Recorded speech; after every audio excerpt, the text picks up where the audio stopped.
Alah, senang je lah nak jadi event manager. Tak payah nak gerak banyak-banyak pun.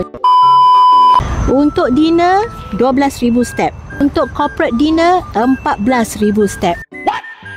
Untuk big conference, international conference, sekurang-kurangnya 16,000 ke 18,000 step. Oh my God! Wow! Daripada pukul 7 pagi sampai ke pukul 7 malam. Sebab itu, Kak Aida as an event director, walaupun berat Kak Aida 80 kilo, Kak Aida akan pastikan Kak Aida keep on do the brisk walking sebab nak gain the energy.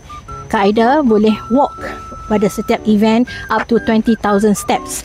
Tidak menjadi satu hal walaupun berat sangat. So dalam setiap event tu, Kak Aida walaupun berat boleh berjalan tanpa rasa penat dan mengahnya.